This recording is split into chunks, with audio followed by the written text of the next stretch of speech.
Right. All right. So, Lisa, you Yes. are the next one, Matthew 2:13 to 23, which is, oh goodness, you got that, you poor thing. I have.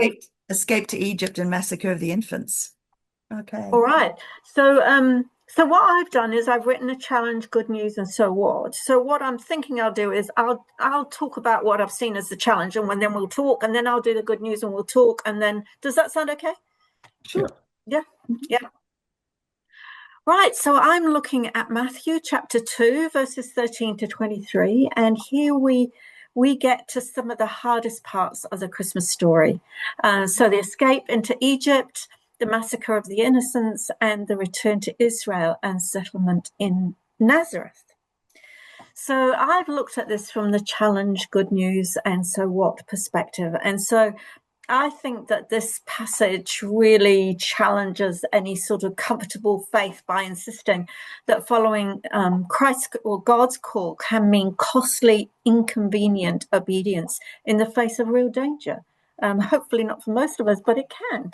So Joseph is woken up in the middle of the night, told to get up immediately, leave his house, his work, and everything familiar, and become a refugee in a foreign land simply because God says so.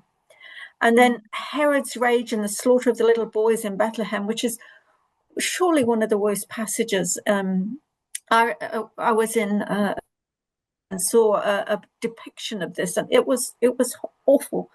And it exposes how deeply human power will go to resist God, and how faithfulness to Christ inevitably puts his people out of step with the world's violence and lies and self-protection.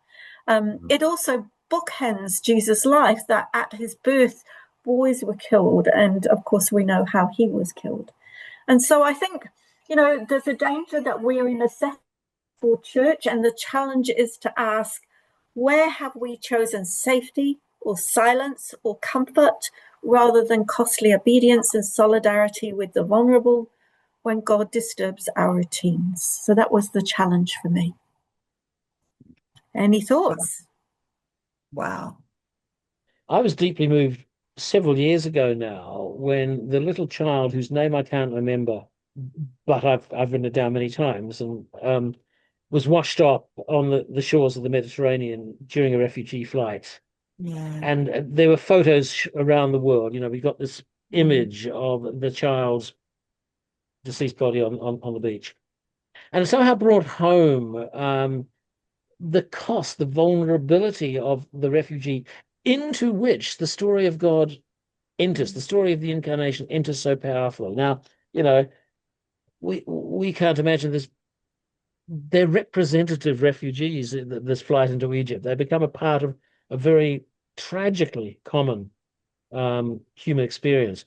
For God to risk entry into that is just overwhelming. And if I can just add to that, one of the first moments that, for me, to my shame, that the refugee story came real, because I've never been a refugee, was way back in the days of Kosovo, when suddenly people who were wearing the clothes that I was wearing and had the skin color that I wear and had I don't know, the accoutrements that I have as a 20th century European, as it was then, were fleeing from horror.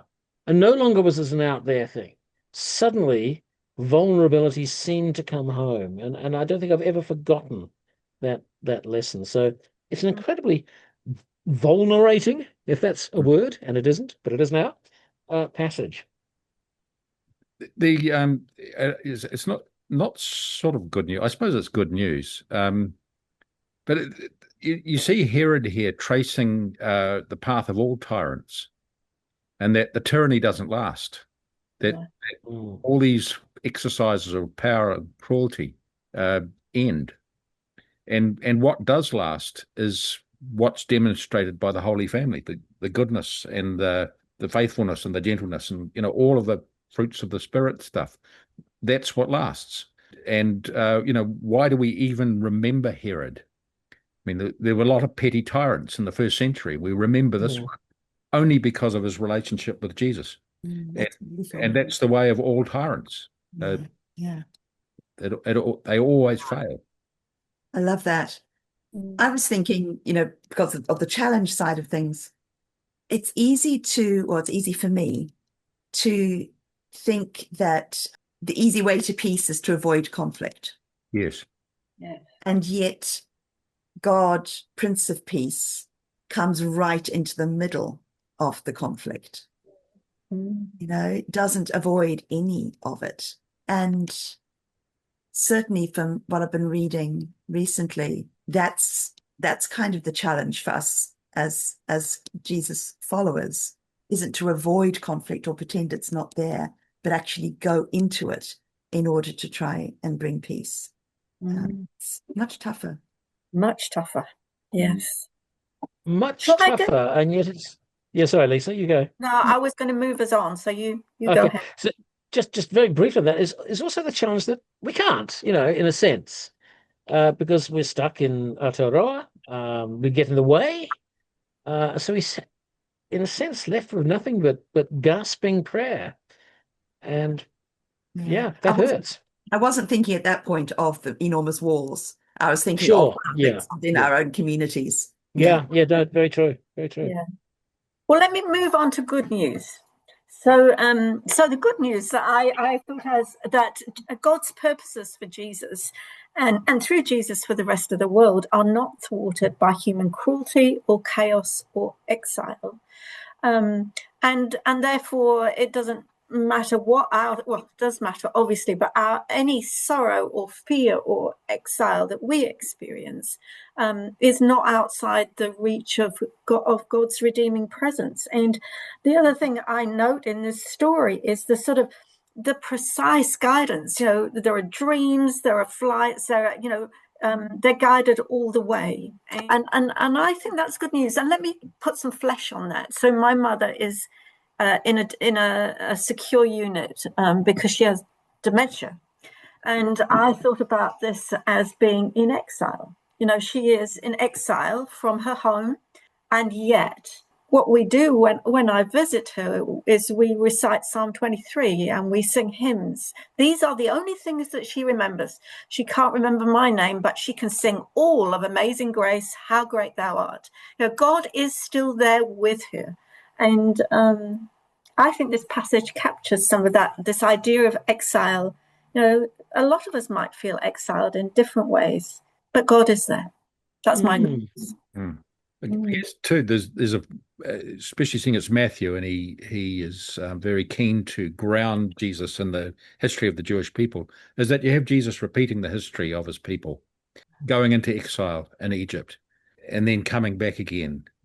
These great patterns, which are all right through Scripture, they're sort of cosmic in a way. They're not sort of accidents of history. They reflect something deep and powerful, which we're being invited into. You've even got the slaughter of the innocents with all the boys in Moses' time being killed. Yes. So he's right in the middle of the Moses story, isn't he? Being retold.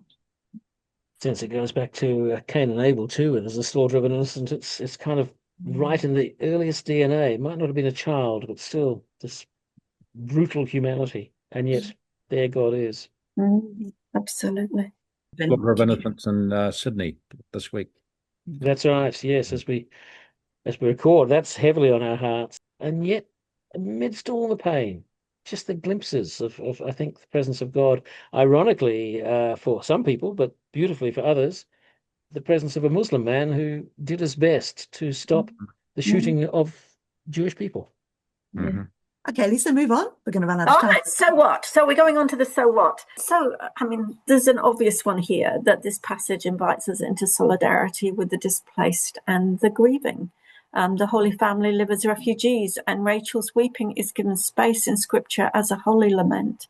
In practical terms, I think this passage is an invitation to commit to praying for, supporting, or befriending refugees and those in crisis, to allow space. I think this is important, to leave space in church for honest grief so that we don't have to put our game face on, and see care of the vulnerable not as extra, but as fundamental to what we do.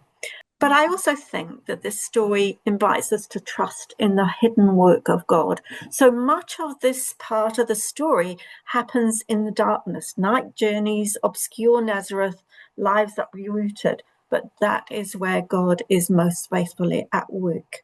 And so it's about trusting in that process and remembering when we are in this time of crisis that God is with us.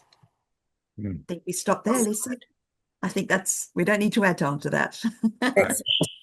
Cool.